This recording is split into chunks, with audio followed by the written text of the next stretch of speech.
Bonjour à tous, voici un tutoriel sur SolidWorks qui a pour but de vous montrer la conception d'une pièce et différents outils qui sont utilisés principalement chez la Rocket Team.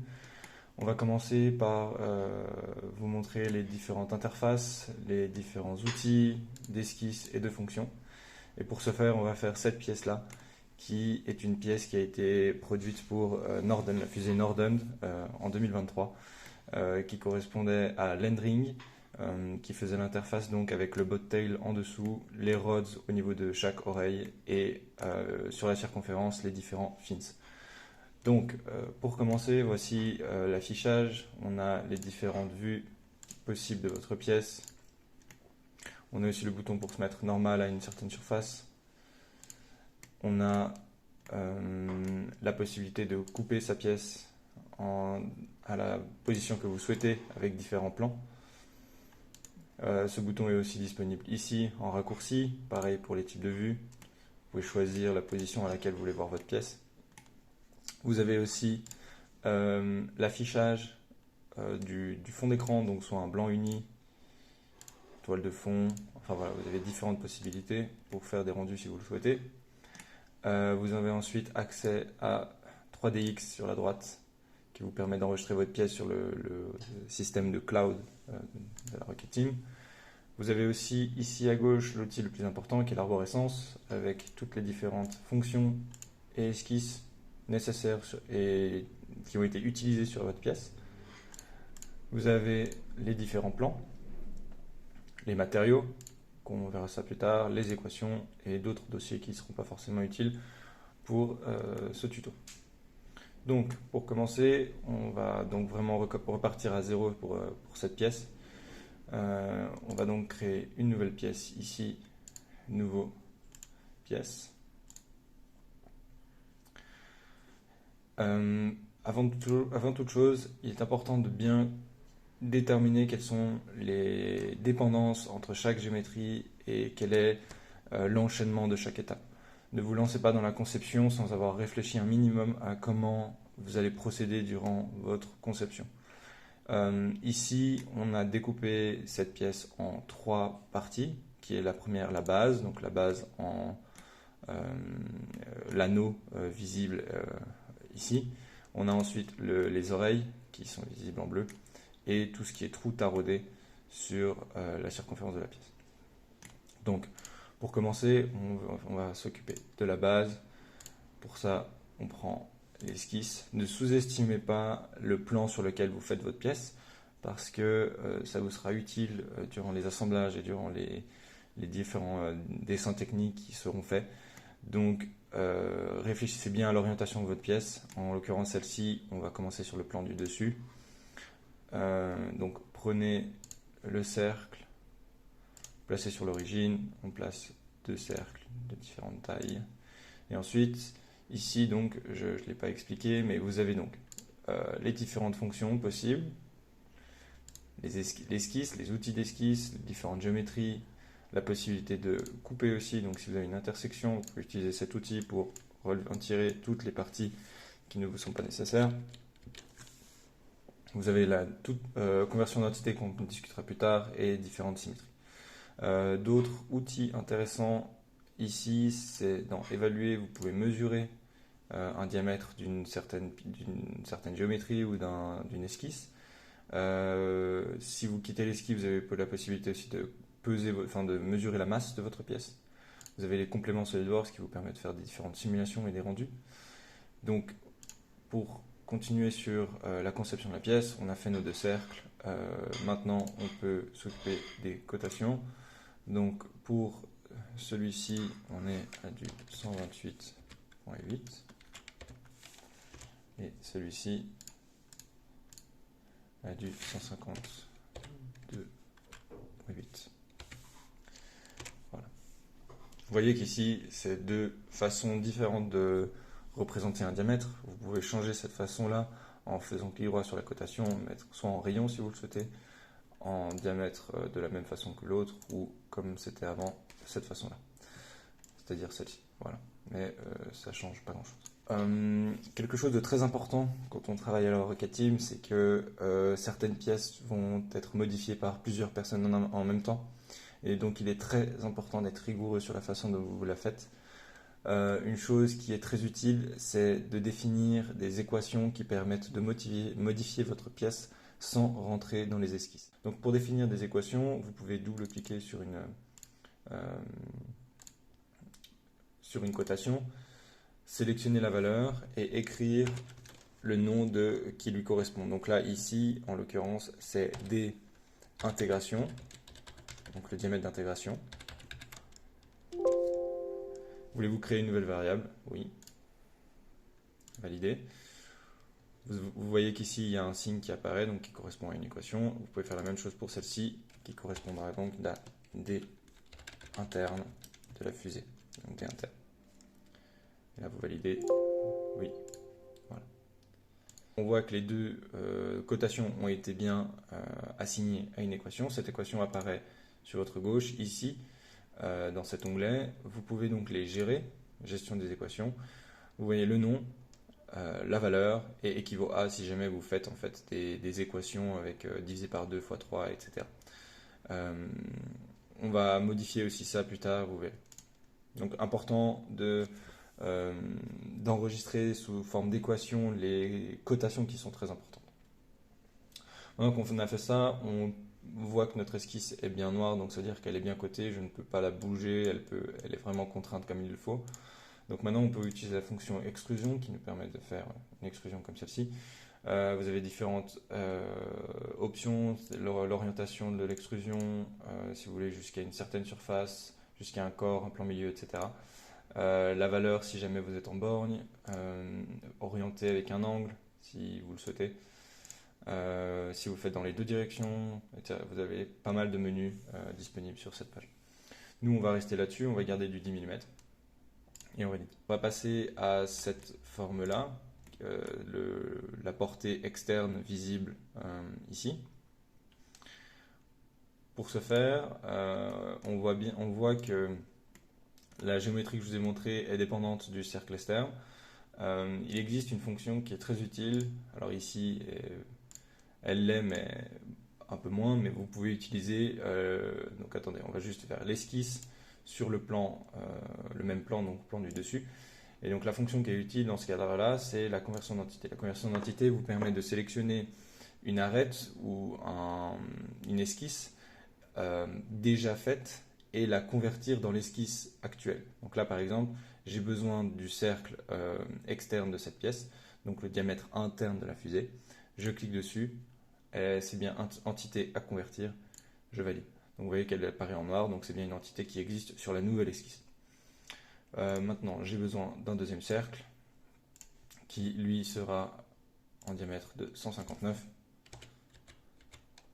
Et donc là, comme tout à l'heure, on utilise la fonction extruder, mais cette fois-ci pour 2 mm. Voilà, et on a bien notre portée qui est faite. Ces deux extrusions correspondent à la base de la pièce. Vous avez la possibilité, dans votre arborescence ici, de créer des dossiers pour les regrouper par thème, comme je viens de le mentionner, c'est-à-dire la base. Donc vous pouvez faire ajouter un dossier, écrire base et mettre les deux fonctions à l'intérieur. Donc là, vous avez un dossier comprenant les deux fonctions nécessaires. Faites-le, c'est très important, ça permet à tout le monde de bien comprendre où sont les fonctions, à quoi elles servent et à quoi elles correspondent. Ensuite, on va s'occuper des quatre oreilles qui permettent l'accroche aux barres en carbone. Avant de pouvoir les faire, il faut qu'on définisse quelques équations importantes. Donc pour ça, vous cliquez dessus, gestion des équations. Et on va définir trois différentes valeurs, qui est donc la largeur des rods, LROD. Alors, il faut mettre des guillemets, enter, et vous mettez largeur rod, qui est donc de 30. On définit deux autres, qui est donc l'épaisseur des rods, rod,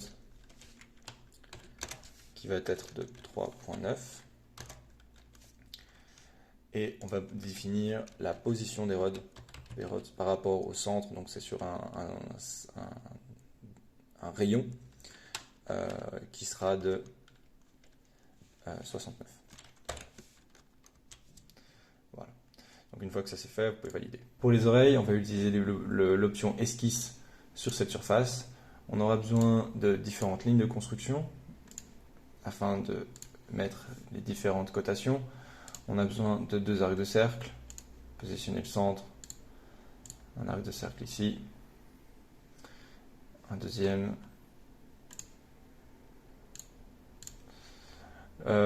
Les points verts que vous voyez ici ce signe correspond à la coïncidence.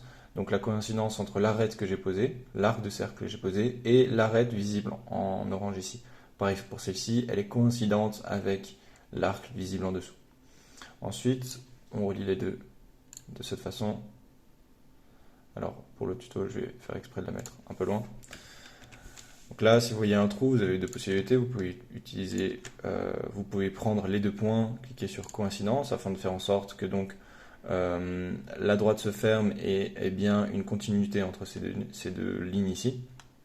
Et ensuite, afin de faciliter l'usinage de la pièce, on a besoin que cette ligne soit radiale. Donc on vient la relier au centre par une ligne de construction. Et afin qu'elle soit collinaire avec cette ligne de construction, on peut utiliser cette fonction-là. Vous cliquez sur les deux avec le bouton CTRL, vous avez plusieurs options qui apparaissent sur votre gauche et vous choisissez collinéaire. Alors là, pourquoi ça n'a pas marché? C'est parce que vous avez, ce que j'ai pas vu, c'est que vous avez une option ici qui est apparue avant, qui est donc l'option verticale. Donc vous pouvez la sélectionner, l'effacer, et donc cette fois-ci vous voyez bien qu'elle est comme je le souhaite, c'est-à-dire collinéaire. Donc ça c'est bon. Ensuite, la géométrie de votre oreille dépend de la position des rods qui a été définie au préalable.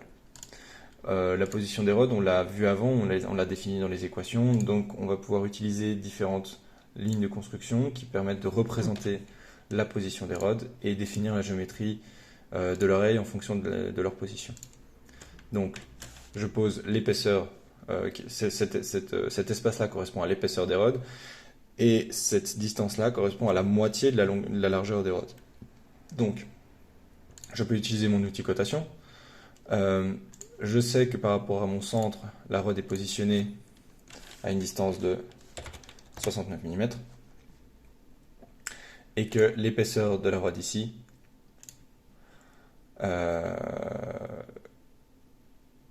correspond à donc E rod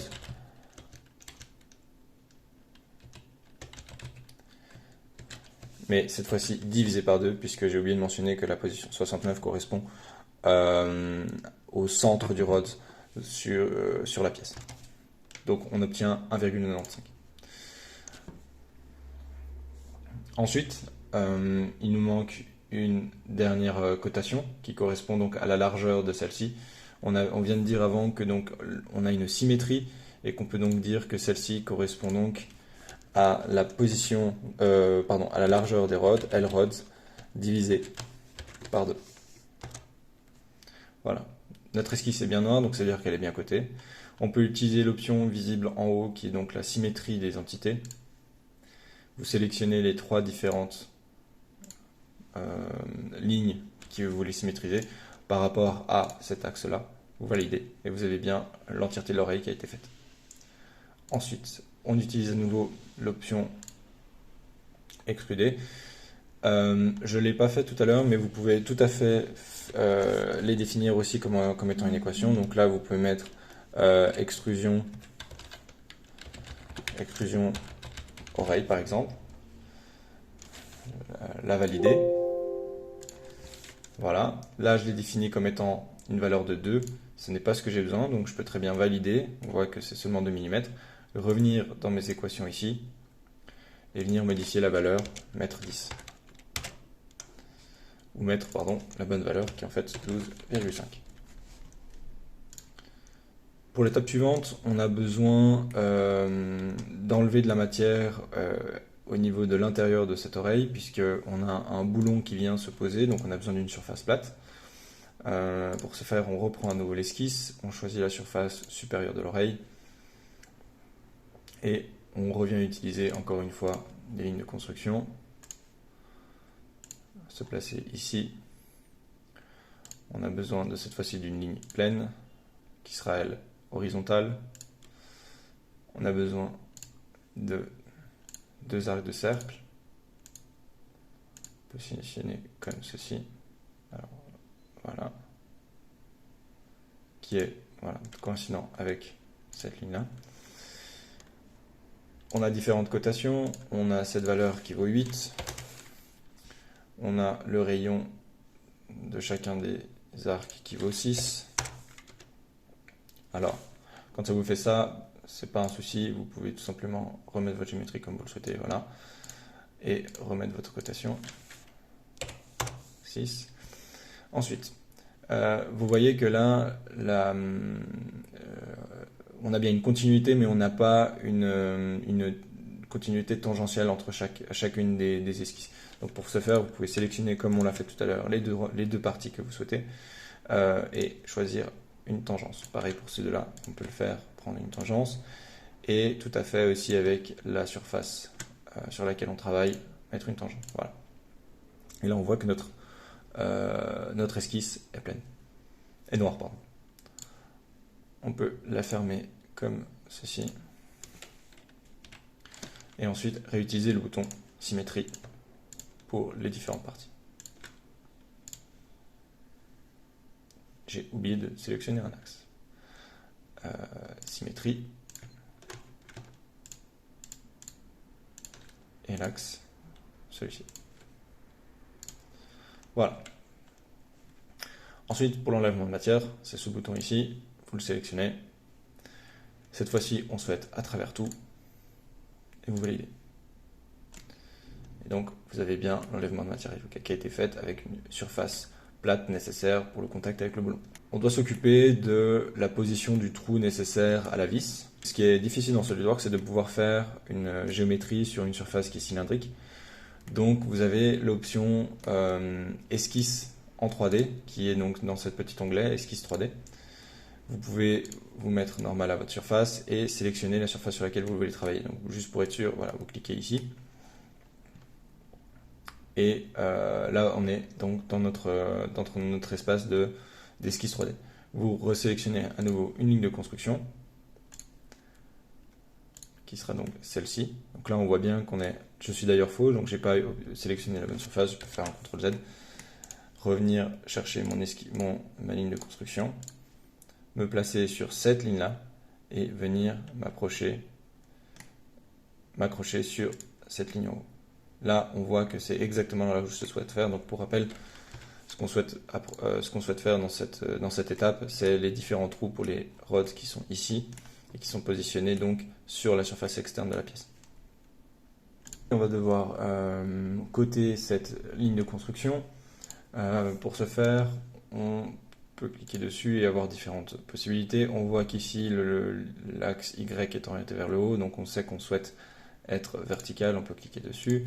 Et ensuite, on souhaite positionner notre vis au centre ici de la géométrie. Donc, on peut utiliser aussi cette fonctionnalité qui est d'utiliser l'arc, le point, et utiliser la fonction point milieu. Voilà. Ensuite, on peut utiliser un point, le positionner là, et on va définir la position de notre vis à une hauteur de 10 par rapport à l'arête supérieure. Voilà. Une fois que ça c'est fait, vous pouvez quitter l'esquisse. On va utiliser dans les fonctions l'assistance pour le perçage,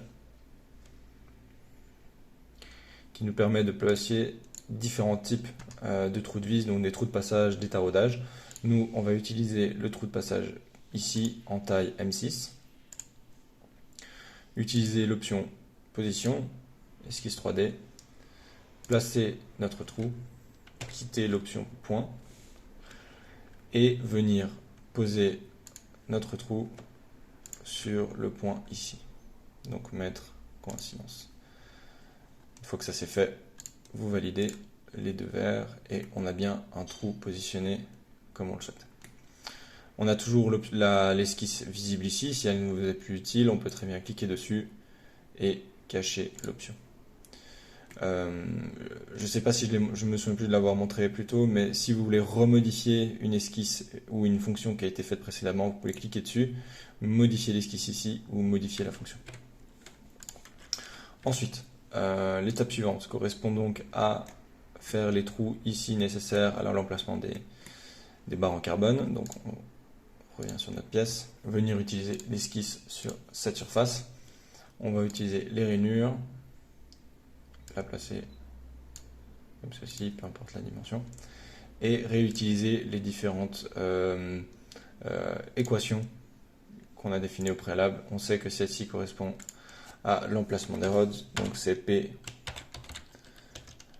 rods qui définit ici, validé. On sait que ça correspond à l'épaisseur des rods, donc rods 3,9, validé. Et je me disais que c'était trop beau, je me suis trompé. Donc quitter, supprimer.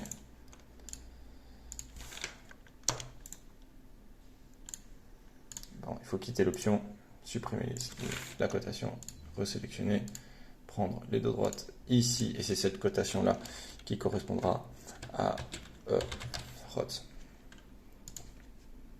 Et valider. Voilà.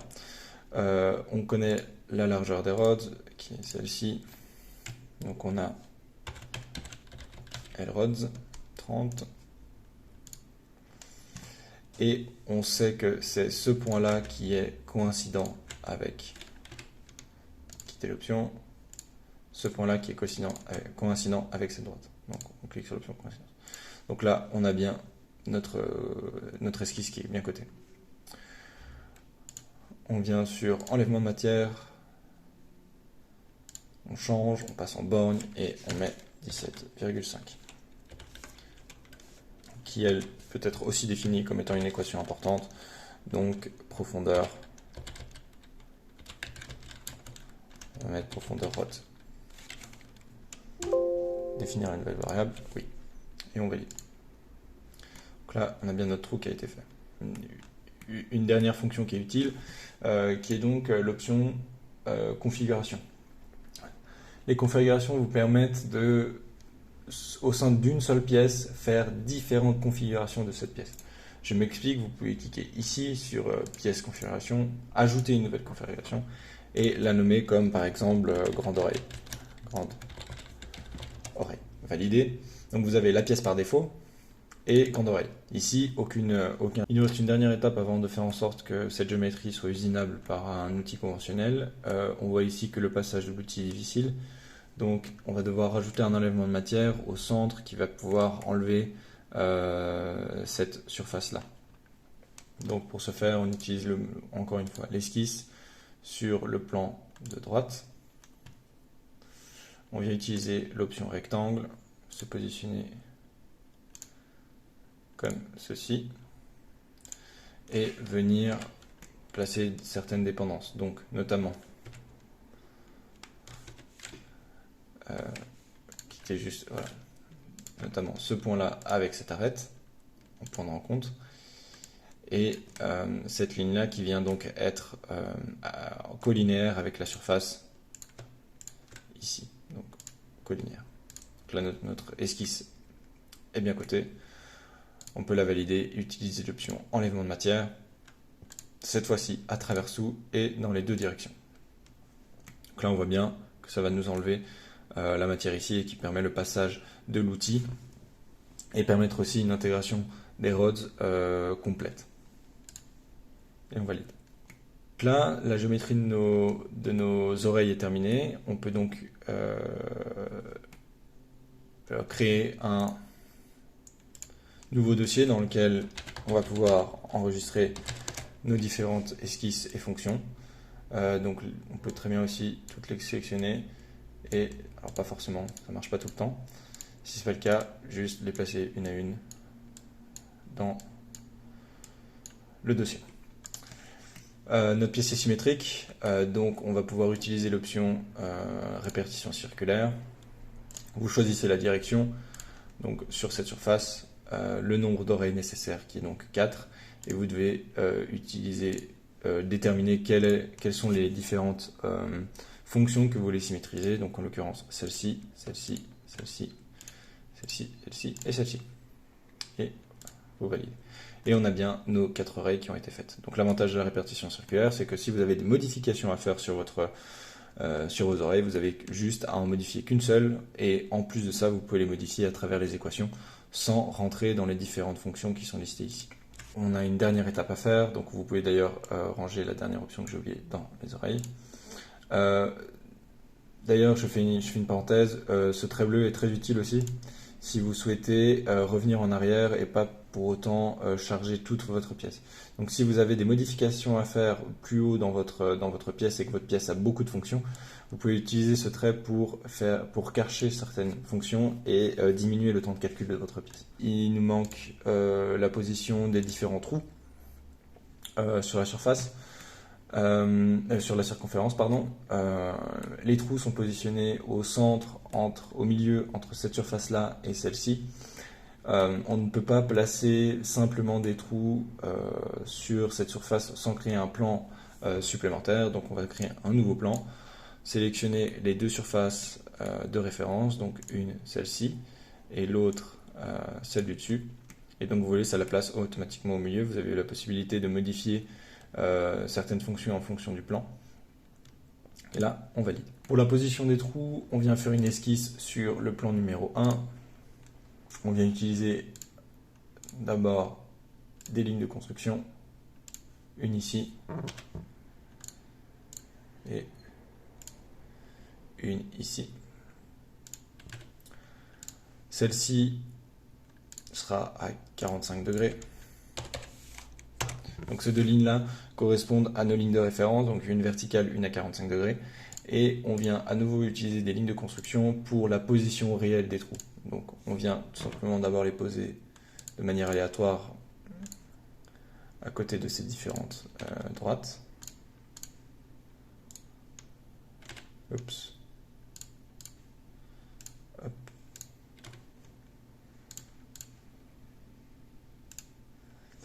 Et on vient choisir l'option rotation. Ici, on a un angle de 17 degrés. Pareil pour cette droite. Ici, 17 degrés. Et ici, on aura 5 degrés. Pareil pour celle-ci. Oups, annulé. Pareil pour celle-ci. Voilà, une fois que ça c'est fait, vous pouvez quitter l'esquisse sans utiliser aucune fonction. Donc on voit bien qu'on est bien positionné au centre entre cette surface-là et celle-ci, et qu'on a la position de nos trous mis en évidence par les points. On peut ensuite utiliser l'option assistance pour le perçage, sélectionner cette fois-ci l'option taraudage, trou taraudé, pas trou pour tuyau, mais bien trou taraudé, et choisir les trous M4. On choisit l'option position, esquisse 3D, on place nos deux trous, et on vient les mettre coïncidents avec les points qu'on a créés avec l'esquisse précédente.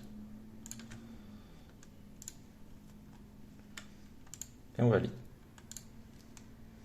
On vient refaire la même chose avec les vis M3, enfin les trous taraudés M3.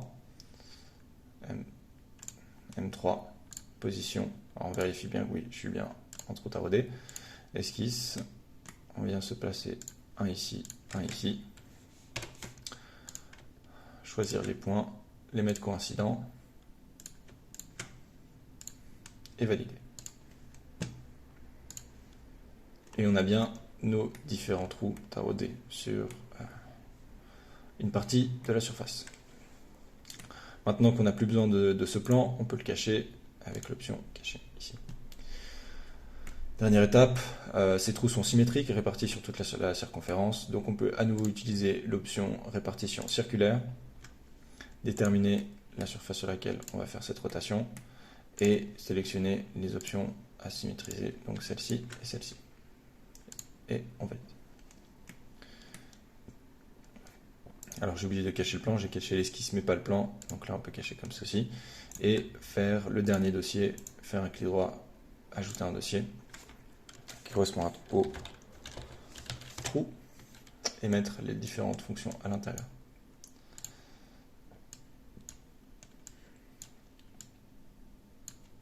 Voilà, on peut passer à la sélection des matériaux et à l'apparence de la pièce. Vous avez cette option ici, donc vous pouvez faire clic droit, éditer un matériau. Vous avez toute une liste de matériaux disponibles dans SolidWorks. En l'occurrence, on a celle qui a été réellement, le matériau qui a réellement été utilisé pour cette pièce qui était du 60-63T6.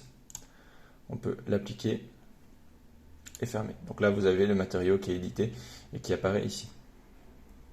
Vous avez la possibilité de modifier l'apparence de votre pièce, donc soit des couleurs, ou alors ici dans l'apparence, différents matériaux, l'apparence caoutchouc si vous le souhaitez, ou encore revenir à un matériau beaucoup plus, on va dire, réaliste, puisque c'est de l'aluminium, donc de l'aluminium et de l'aluminium poli, par exemple. Voilà, vous pouvez modifier tout ce que vous savez. Une dernière fonction qui est utile, qui est donc l'option configuration. Les configurations vous permettent de, au sein d'une seule pièce, faire différentes configurations de cette pièce. Je m'explique, vous pouvez cliquer ici sur pièce configuration, ajouter une nouvelle configuration et la nommer comme par exemple grande oreille. Grande oreille. Validé. Donc vous avez la pièce par défaut et grande oreille. Ici, aucun changement puisque je n'ai encore fait aucune modification. Mais si on reste sur grande oreille et que vous revenez sur votre pièce ici, je peux venir modifier une des géométries, changer la valeur là, mettre par exemple 27, et ici déterminer si la modification que je suis en train de faire sera faite sur l'ensemble des configurations ou sur cette configuration en particulier. Je peux aussi spécifier les configurations et déterminer sur lesquelles je souhaite. En l'occurrence, j'en ai que deux, mais je peux très bien avoir plusieurs configurations différentes et je peux très bien modifier cette géométrie spécifique à certaines configurations. Donc si je choisis seulement cette configuration et que je valide, j'ai bien mes oreilles qui sont beaucoup plus grandes. Et si je compare avec la configuration précédente, on voit bien que c'est donc la même pièce, mais avec deux types d'oreilles. Voilà, donc ça c'est important si vous avez des choix de design à faire et que vous voulez comparer, que ce soit en termes de simulation statique, si vous voulez comparer deux types de pièces au sein de la même pièce, c'est une option qui est particulièrement forte. Vous pouvez aussi, il me semble, faire des configurations dérivées, donc des sous-configurations, en ajoutant ici donc grande oreille et large par exemple. Enfin voilà, vous avez plusieurs possibilités.